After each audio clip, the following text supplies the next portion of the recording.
Hey guys, Kamai Tarpley here, back again with another segment of Diabetic Eats, episode number 2. Today we're going to go over chicken parmesan with a side of carrots and broccoli. I know some people are probably like, oh, carrots and broccoli, I don't like vegetables, but you know what's worse than vegetables, you guys? Diabetes. Diabetes is worse than vegetables. So... Just eat it. No, I've had this meal several times. I find it personally tasty. The chicken parmesan is very much satisfying. And then the broccoli and carrots are excellent sources of like vitamin A and fiber. So you poop, which is good. I definitely still recommend a snack with it. Perhaps something like gala apples with natural peanut butter. I have that almost every day actually. It helps because I have such a sweet tooth.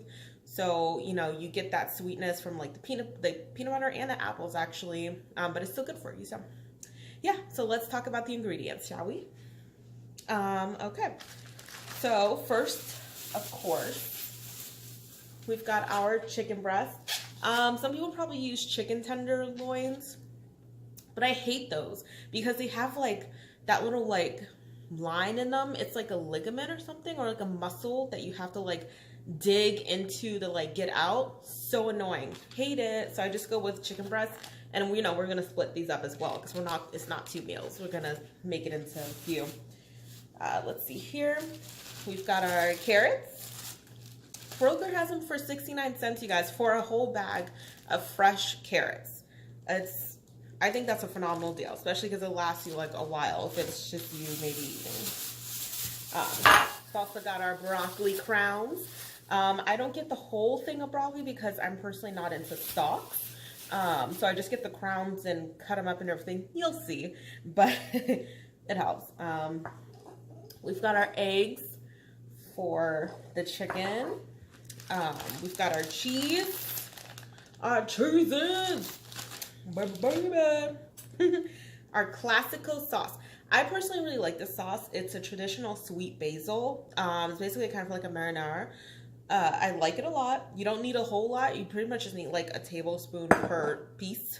But again, you'll see. We've got breadcrumbs, Italian breadcrumbs. Well, plain breadcrumbs because I season my chicken. Duh. Coconut oil spray. You'll need this in particular for the pan that you cook your chicken on. Yeah. We'll go over our spices too because like I said, I season my food. Diabetes free or not, or you know, if I still had diabetes, I would still season my food because I think that's disgusting to have plain flavorless food, and it motivates you to actually eat what you made. So we've got black pepper, garlic powder, ground paprika, pretty much just for color because apparently, I don't know, kind of tastes like something. Himalayan pink salt, that's for you. Onion powder. By the way, Himalayan pink salt you can find at like the dollar store, so it's not like an uppity ingredient. Anybody can get it. And then pepper. Wait, I already have pepper. I meant to grab something else. 1 second. I meant to grab sage, you guys. Okay. All right, so now that we have our ingredients, I'll go ahead and switch the view over so you can see, and we'll go ahead and get started. Okay.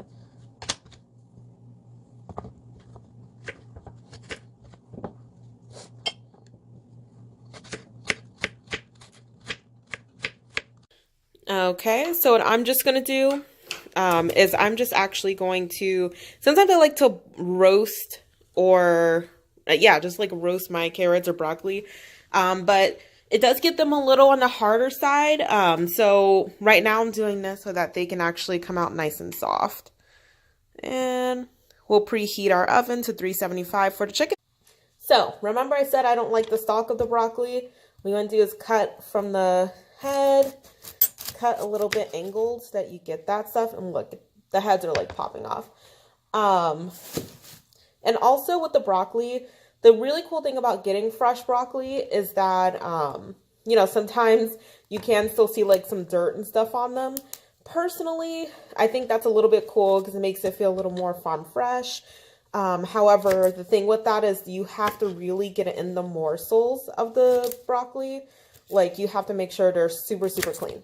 So just make sure you do that when you're prepping.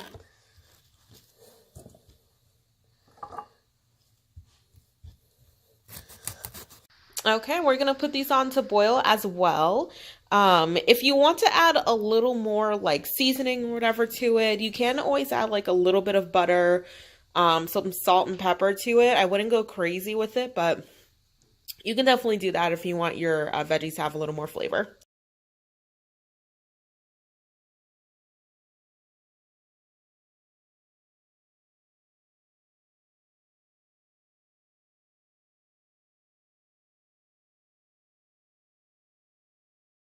You have your meat, you have your chicken. I got chicken breasts. There's 2 of them. So it really kind of depends on you how you want to divide them. Personally, I like to smash them, get them a little more on the flat side, and then cut them. Mainly because I'm very bad at like cooking chicken. So don't judge me, but I'm gonna have to Hulk smash these, okay? To get them nice and flat. If you do it this way, chicken juice will fly. So be prepared to clean your surfaces after this.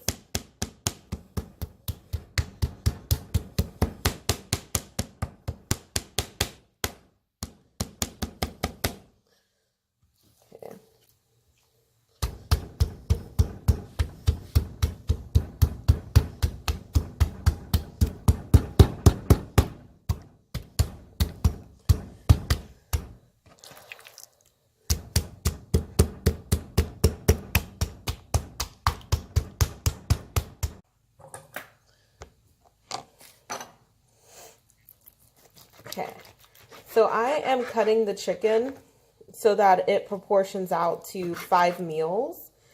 Again, you know, some people might like to proportion theirs differently. This is just really how I like to do mine. For me, I'm not exactly doing 5 exact pieces of chicken. Some are a little bigger, some a little smaller.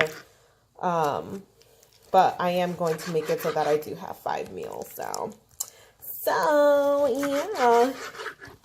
Okay. So in preparation now, you want to make sure you have a baking sheet that's lined with aluminum foil. And in addition, sprayed with the coconut cooking spray. You can get this at the dollar store, guys. It's nothing schmancy. Okay. So now we've got our chicken, our breadcrumbs, and our egg. Well, technically, that should be switched around. And then now what we're going to do is we're going to season our chicken with the spices we listed before. So we're going to season it, spread the seasoning on the chicken, dip an egg, dip in breadcrumbs, and yeah, go forth. So let's do it. Okay, we'll start with the Himalayan pink salt. Okay. We'll do some onion powder. Next, we've got garlic powder. Okay. Then we've got black pepper. And see how I'm like sprinkling these things? It's nothing crazy. It's totally cool. Next, we got paprika. And finally, not going to do a lot of this, but finally, we've got the sage. Very light on the sage because sage is very strong.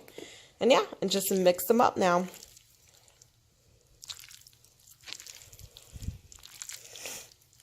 Make sure every piece is coated. Ew, you hear that?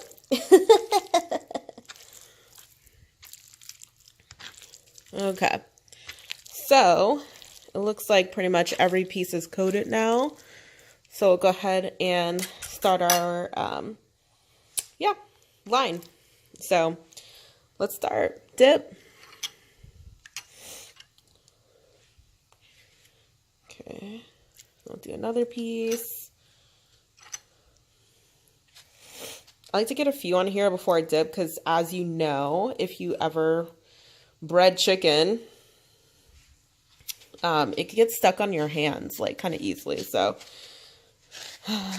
I like to minimize that as much as possible.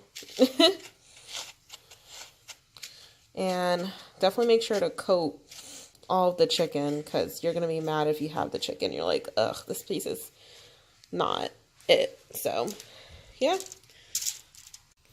Okay, guys, so now we have our chicken all breaded and seasoned and everything. So what we're going to do is we're going to put this in the oven at 375 for about 15 to 20 minutes. Basically, we want to cook them until they're just about done.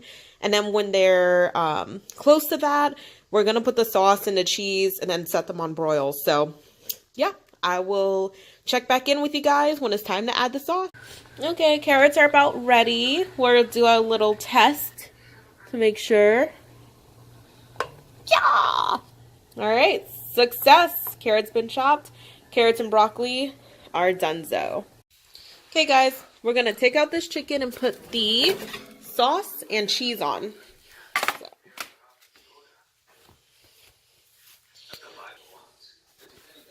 While we do that, we're going to switch this to broil so it can heat, and that's how we're going to melt the cheese. Okay, so we've got our sauce. Okay, let's go.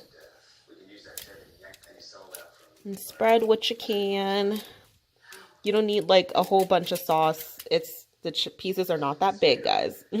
Okay, so now we have our chicken sauced. So now what we're gonna do is put the cheese on, and I have these slices of cheese. I've got the provolone. You really actually only need half per piece. You don't need the whole piece for a piece of chicken. So let's break this up. Actually, even for some of the smaller pieces, you don't need as much. And it does not have to be perfect. It's literally going in your stomach. Bye. Boom. Bam. That's how we're going to do it. Let's keep going. Okay, so the chickens have been sauced. They've been cheesed. And now they're going back in the oven to be broiled. Alrighty, so now the chicken's out. I only let them broil for just like 2 or 3 minutes, just because I know I'm going to have to freeze these or microwave them. And by the time they're being microwaved and I'm eating them, I don't want the chicken to be like ridiculous and rubbery or anything. So now we're just going to place them. Okay, guys, so now we have our chicken Parmesan with carrots and broccoli. As you can see, everything was divided up to a great amount. You have about 1 to 2 pieces. This piece is a little thick, so I left it by itself, but 1 to 2 pieces per container. And if you look at, it does look filling. You're going to be happy with it.